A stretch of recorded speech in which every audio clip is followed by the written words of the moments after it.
একজন বিশাল বড় ব্যবসায়ী রয়েছেন, কোটি কোটি টাকার মালিক তিনি।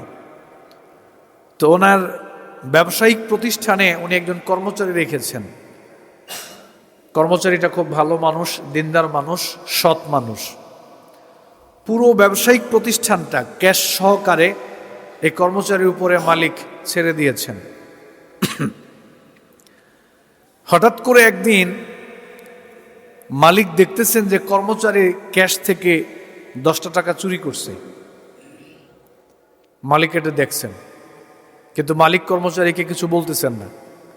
মালিক চিন্তা করলো, আমার তো টাকা পয়সার কোনো অভাব নাই, আর মাত্র 10 টাকা চুরি করেছে, এটা কি এমন চুরি করেছে? আচ্ছা ঠিক আছে, অসুবিধা নেই, চুরি করলে করছে, আমার কর্মচারী তো করছে। মালিক কর্মচারীকে কিছু বলে নাই। এর কিছুদিন পর আবারই কর্মচারী দোকান থেকে ক্যাশ থেকে নগদ 50 টাকা চুরি করলেন। মালিক এটাও দেখছেন, কিন্তু মালিক কিছু বললেন না। মালিক চিন্তা করলো, আমার দোকানের কর্মচারী তো, আর আমার তো কোনো কিছুর অভাব নাই, 50 টাকা চুরি করছে, তাতে কি হয়েছে? আচ্ছা ঠিক আছে, করলে করছে, অসুবিধা নেই। এর কিছুদিন পরে আবারই কর্মচারী ক্যাশ থেকে নগদ 100 টাকা চুরি করলো। মালিক এটাও দেখছেন, কিন্তু মালিক কিছু বলে না। মালিক চিন্তা করলো, আমার দোকানের কর্মচারী তো 100 টাকা চুরি করছে, আচ্ছা ঠিক আছে, করলে করছে, অসুবিধা নেই, আমার তো টাকার কোনো অভাব নাই। মালিক কিছু বলল না। ওইদিকে কর্মচারী মনে করতেছে যে এই যে আমি ছোট ছোট পাপ করছি, চুরি করছি, মালিক মনে হয় আমাকে দেখতেছে না, আমার এই অপরাধ হয়তো মালিক দেখে না। এই চিন্তা করে একটার পর একটা অপরাধ চুরি কর্মচারী করে যাচ্ছে, অথচ মালিক দেখতেছেন, কিন্তু মালিক তাকে কিছু বলতেছেন না, ছাড় দিচ্ছেন, কারণ তার অপরাধ ছোট্ট অবস্থায় রয়েছে। কিছুদিন পর এই কর্মচারী দোকান থেকে নগদ 500 টাকা চুরি করছে। মালিক এটাও দেখেছেন, কিন্তু মালিক কিছু বলে না। মালিক বলল যে আমার দোকানের কর্মচারী তো কি এমন চুরি করছে, 500 টাকাই চুরি করছে, আর আমার তো টাকার কোনো অভাব নাই, ঠিক আছে, 500 টাকা চুরি করলে করছে, কোনো অসুবিধা নেই। আবার কিছুদিন পরে এই কর্মচারী দোকান থেকে নগদ 1000 টাকা চুরি করলো। মালিক এটাও দেখছেন, তাও মালিক কিছু বলে না। মালিক শুধু বলতেছে, আমার তো কোনো কিছুর অভাব নাই, 100 টাকা, এই 500 টাকা, 1000 টাকা চুরি করেছে, এটা তেমন কি আর চুরি করেছে, অসুবিধা নেই, করলে করছে, আমার কর্মচারী তো করছে। মালিক তাকে কিছু বলল না। এর কিছুদিন পরে এই কর্মচারী দোকান থেকে নগদ 50 লক্ষ টাকা চুরি করলো ক্যাশ থেকে। এবার মালিক গিয়ে তাকে হাতে নাতে ধরলো, ধরে বলল যে বেটা, আমি তোমাকে এত বিশ্বাস করি, আর তুমি আমার দোকান থেকে আজকে 50 লক্ষ টাকা চুরি করলা। কর্মচারী কিছু বলে না, মাথা নিচের দিকে দিয়ে রাখছে, লজ্জা শরম, কর্মচারী কিছু বলতেছে না। এবার মালিক কি বলতেছে শোনেন। মালিক বলতেছে, এর আগে তুমি 10 টাকা চুরি করেছিলে, আমি কিছু বলি নাই, তোমাকে ছাড় দিয়েছিলাম, কারণ তোমার অপরাধের পরিমাণ, চুরির পরিমাণ ছোট ছিল, এজন্য আমি কিছু বলি নাই। 50 টাকা চুরি করেছিলে, আমি কিছু বলি নাই, কারণ তোমার চুরির পরিমাণ, অপরাধের পরিমাণ ছোট ছিল। 100 টাকা চুরি করেছিলে, আমি কিছু বলি নাই, কারণ তোমার অপরাধের পরিমাণ, চুরির পরিমাণ ছোট ছিল।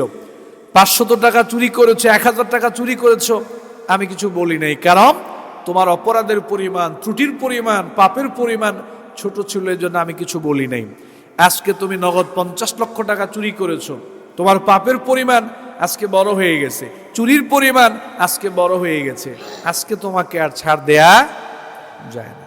এই কথাটাই আল্লাহ বললেন, ইমতাজতানিবু কাবায়রা মা তুনহাউনা আনহু নুকাফির আনকুম সাইয়্যাতিকুম ওয়া নুদখিলকুম মুদখালান কারীমা।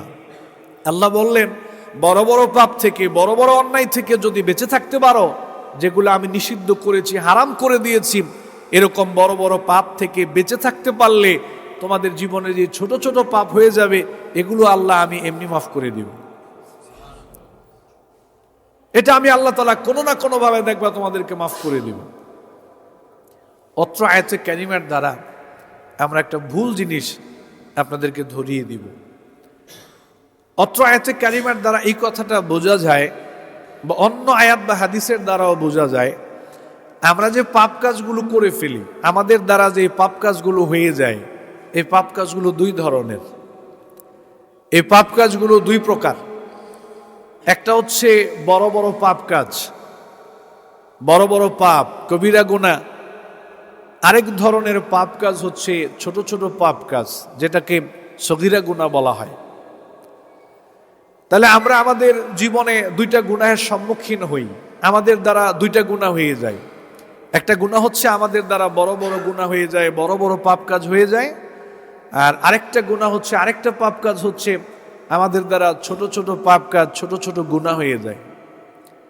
আল্লাহর বক্তব্য হচ্ছে, যদি আমরা বড় বড় পাপ থেকে, বড় বড় অন্যায় থেকে বেঁচে থাকতে পারি, তাহলে দুনিয়াবি আমলের দ্বারা কোনো না কোনোভাবে, কোনো না কোনো উসিলায় আল্লাহ তাআলা ছোট ছোট গুনাহগুলোকে মাফ করে দিবেন। এজন্য বিজ্ঞ উলামায়ে কেরামের দৃষ্টিভঙ্গি হচ্ছে, বক্তব্য হচ্ছে যে আমাদের বড় বড় পাপ কাজ আর ছোট ছোট পাপ কাজ, বড় বড় যে গুনাহ, বড় বড় যে পাপ আমরা করে ফেলি, যে কবিরা গুনাহগুলো আমরা করে ফেলি, এই বড় বড় পাপ কাজ তাওবা ছাড়া আল্লাহ তাআলা মাফ করেন না। এখান থেকে আমরা একটা ভুল জিনিস আজকে সংশোধিত হব, এখান থেকে একটা ভুল জিনিস আজকে আমরা শিখব। সেটা হচ্ছে, আমরা অনেক সময় মনে করি যে এই যে আমরা অজু করি, সিয়াম পালন করি, হজ করি, সালাত আদায় করি, আল্লাহ হয়তো এগুলোর মাধ্যমে আমাদের জীবনের সব গুনাহ মাফ করে দেন, এরকমটা আমরা জানি। আমরা মনে করি যে এগুলোর মাধ্যমে আল্লাহ তাআলা আমাদের জীবনের সব গুনাহ মাফ করে দেন, আমরা এরকমটাই মনে করে থাকি। এই জন্য দেখা যায় অনেকে আপনার পাপ কাজ করতেছে, গুনাহের কাজ করতেছে, চিন্তা করলো জীবনে একবার হজ করে সব গুনাহ মাফ করায় আসবে। চিন্তা করলো ভাই সামনে রমজান মাস আসতেছে, 1 মাস রোজা রাখবো, আল্লাহ সব মাফ করে দিবে। এই চিন্তা ভাবনা করে মানুষের মনে গুনাহের প্রবণতাটা লেগেই থাকে, মানুষের গুনাহ থেকে ফিরে আসবে এই চিন্তাটা অনেক ক্ষেত্রে মানুষ ওইভাবে করতে পারে না। এই জন্য আমাদের পাপ কাজ, আমাদের গুনাহের কাজ যেগুলো আমাদের দ্বারা হয়ে যায়, মনে রাখতে হবে বড় বড় যে গুনাহ, বড় বড় যে পাপ কাজ, এটা তাওবা ছাড়া আল্লাহ তাআলা মাফ করেন না। বড় বড় পাপ থেকে মাফ নিতে হলে আপনাকে আমাকে তাওবা করতে হবে।